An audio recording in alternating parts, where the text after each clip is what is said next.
Why hello there viewer, and today back at the pond we're going to talk about objectivity in art, more specifically storytelling. So if you're a fan of Star Wars particularly and a frequent user of YouTube, you've probably run into YouTubers like Mahler and others who purport that in art there are objective standards to measure the quality of art by. And a lot of people have taken umbrage to this idea, saying that art is entirely subjective. However, I would certainly agree more with the people in Mahler's camp that there are measurable qualities in art. And the reason I'm making this video is not just simply to regurgitate something that these type of people have already said, but actually I have found that when people who generally agree with this idea make their own arguments to explain why it is the case that there is objectivity, at least in storytelling, they do a rather poor job. And so I'm not too surprised when people say this argument wasn't very convincing for me to subscribe to that idea. So let me start from ground zero and try to explain how I think about this issue. Now, for starters, I think everyone would actually agree that at some level there is objectivity in art. For example, if you take the Mona Lisa and then you take the story of Little Red Riding Hood, Little Red Riding Hood is a far better story than the Mona Lisa is a story, and the Mona Lisa is a far better painting than Little Red Riding Hood is a painting. This is because the Mona Lisa satisfies the criteria of a painting far better than the story of Little Red Riding Hood, and also vice versa. And so if we can agree that paintings are separate constructs from stories, and that stories are different from music, are different from sculptures, are different from poems, because all of these things are independent constructs that human beings are just able to recognize as categories of art, then we could say at the very least that Beethoven's Fifth is better music than a painting by whoever, and the Mona Lisa is a better painting than a musical composition by whoever. So then the question becomes, if we can agree on that, how far can we take objectivity in any field of art? And by no means am I saying I'm an expert and knowledgeable about this on all the different subjects of art, but I think that in storytelling that we can take it farther than just recognizing something resembles the construct of a story more than something else. So here's how I approach it,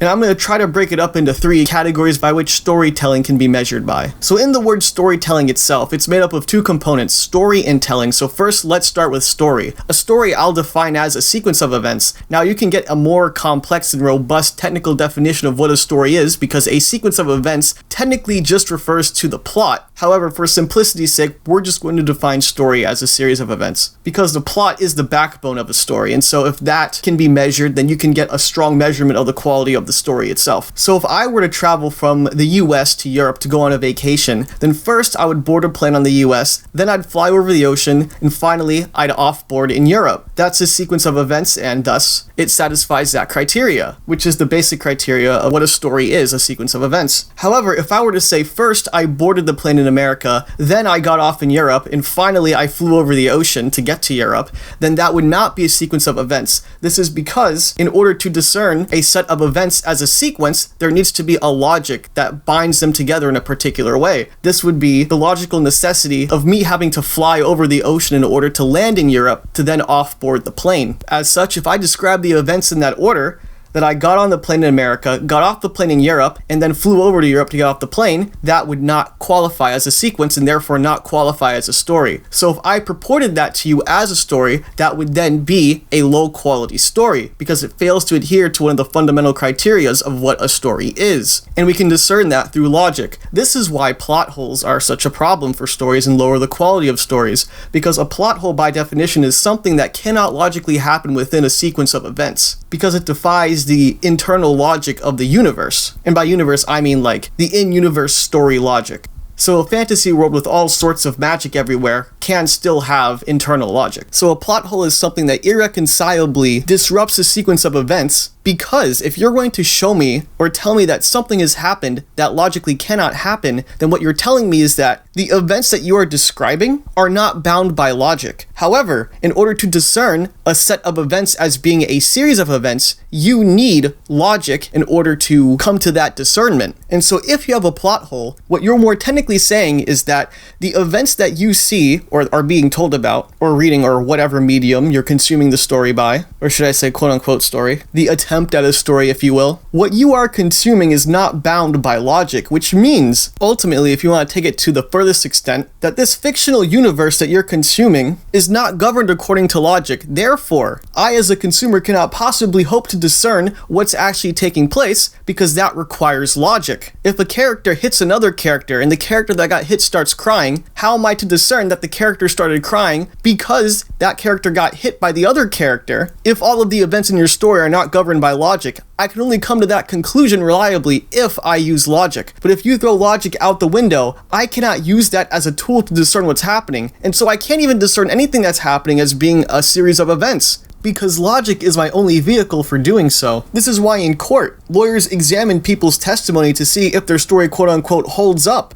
If it doesn't hold up, it's because what they purport to be the story is not actually adhering to the criteria of what a story is, i.e. a sequence of events. And the reason they can say that is because their story does not hold logical water. Because in order to support their story, they need to throw logic out the window, because the story does not make sense otherwise. But if you throw logic out the window, then you can't even discern the events purported to have taken place to have occurred in a sequence, because you can't put events together in a sequence without logic. So second, we'll move on to telling. Now, telling is a form of communication, and communication is defined as a process by which information is exchanged between individuals. This can be measured objectively to a certain extent as well. To use one of Mahler's favorite examples, if you have, say, a movie, and you put yellow text on a yellow background, you have failed to fulfill the criteria of what communication is, because there was no way for the individuals you're trying to communicate with to have that information exchanged, because they can't discern the information because it's being obfuscated completely by the background. If you want a particular example from a story, I'll actually use two examples, one from ReZero and one from Attack on Titan. So mild spoilers for like the first episode of ReZero and I guess the first 3 episodes of Attack on Titan. So in ReZero, our very first scene shows the main character being fairly typical by picking up a manga from a bookshelf and starting to read it. This is to quickly get us to empathize with him as a normal person that the average audience member can gain a quick, fundamental understanding of before heading on into the extraordinary set of events. Then the next scene later, he gets transported magically into an isekai wonderland out of nowhere, no explanation whatsoever, just literally in a blink of an eye, pretty much. But his reaction is just that he thinks it's cool, and then he just kind of casually goes around in the town he's been teleported to like he's a tourist or something. Now, the problem with this is that the first scene communicates that he's this normal person, this average guy that we can all understand in a lot of ways on a fundamental level. However, the very next scene of the show portrays him reacting in a way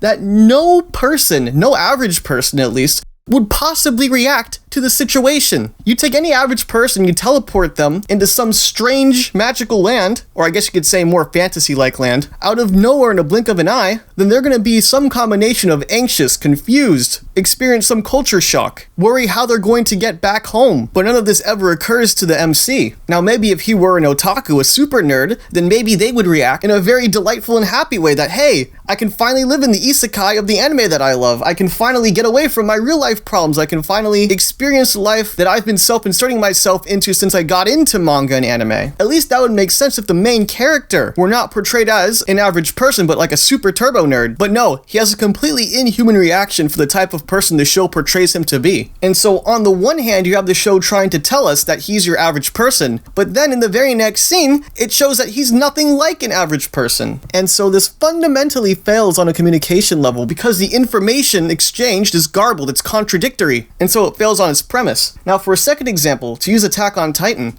the appeal of the first 2 episodes, at least in its storytelling, is namely that it sets up a strong, ominous tone for the situation that the civilization that's been walled off is facing with the threat of the Titans, and now more than ever, when the Colossal One, or whatever it's called, breaks down the wall. And so the tone being set by everything in the first 2 episodes is how they kind of live in this dystopian, essentially kind of a concentration camp-like civilization. And now that their defenses have fallen, the humans are now going to have to seriously innovate and use their wit in order to overcome the threat that the Titans pose to them, in order to survive. And that's really the only thing the show has going for it in the first 2 episodes. Like, it has a little bit of decent characterization, not really though, kind of flat characters you don't know much about, just showing us what's going on, setting the tone, which is fine. But then in the next episode, the 3rd episode, here I am ready to see how the humans are going to respond to this threat and taking the show as seriously as the characters will have to be if they want to get out of this, or at the very least continue existing despite this threat by having to overcome it in some serious way. But then they have this random joke with this potato chip girl that they drag on out so long that it ends up clashing with the tone that the previous 2 episodes have set up. It's like, okay, this is not so serious. This is just something we can joke about, how their civilization faces nearly impossible odds for their survival. And that's passable if I'm being really charitable. But it gets worse, because despite this potato chip girl being shown to be sub 80 IQ, they still allow her into the military to fight. So how can I take these people seriously if they don't even take themselves seriously? So on the communication level, not only does the tone from the first 2 episodes radically conflict with the beginning of the 3rd episode, but also that on the one hand, the first 2 episodes set up this as a serious conflict that the humans will have to rely on their ingenuity to overcome, while the 3rd episode tells me that at best the military there is thoroughly incompetent. So the story shoots itself in the foot radically by introducing information that radically conflicts with the information that had me interested in the story to begin with. Now perhaps these are more technical examples than are needed, but the point is simply that communication has a definition, and that definition can be used to measure to a significant extent how effective something is at fulfilling that definition. For example, if I were to write a story that I was intending for English readers to read, I would not write it in Russian or Korean or Japanese or Chinese without a translation being provided, because an English-speaking audience or an English-reading audience would not have the ability to decipher that information without the assistance of a translator, in which case there would be no point for me to write it in a non-English language if I can perfectly write English, because that then less efficiently exchanges the information between me and the reader, because they have to take an extra step, which, depending on whether they're reading from a computer maybe, or they have the physical copy, makes accessing that information all the more difficult, unnecessarily, if I can just have written it in English. Therefore also being an objectively inferior way of communication as compared to just having it written in English. And thirdly and finally,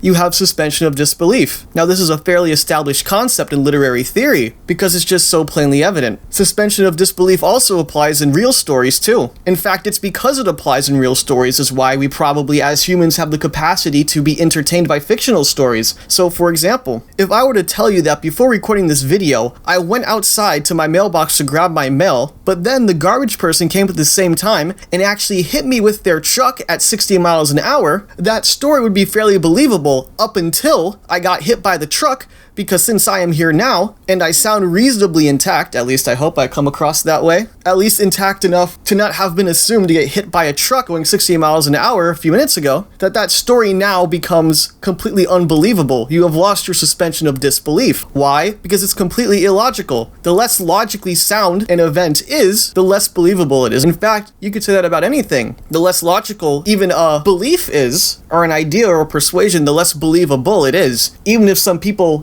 want to believe in things that are extremely unbelievable, that's their own determination. That does not change the fact that it is not a logically justified belief to hold. And the less believable your story is, the more nonsensical it becomes, and therefore no interest can be facilitated by the storytelling itself. Now, for example, let's say that I woke up early this morning, kind of in and out of consciousness, and I saw on my computer that there was a red light blinking, and that's kind of a problem for me, because I stream early in the morning. And so with the red light, this is a problem I might have to deal with that might interrupt my streaming schedule that I have every morning. But I'm falling in and out of consciousness, so I go back to sleep and I kind of forget about it until I wake up again, for real, when I normally wake up and see the red light on, and I'm like, oh, I better deal with that before my stream starts in 20 minutes because I slept in. And so I'm trying to find the issue, and then my doorbell rings, and it's my neighbor, and my neighbor says that he needs some computer help because his computer also has a red light on. And then his neighbor also comes down because he sees that my neighbor and I are talking about this issue, and he asks if I can help with the issue as well. But then before I can say anything to them, an alien UFO comes down, and an alien comes out onto my driveway and approaches us and asks if there's anything we can do to help his computer because his computer also has a red light on. So we all board the alien spacecraft and we go back to his home planet of Pluto, and then we meet the Supreme Ruler alien who's a banana with a cherry behind his bookcase, and the numbers fungus pencil spadoodle.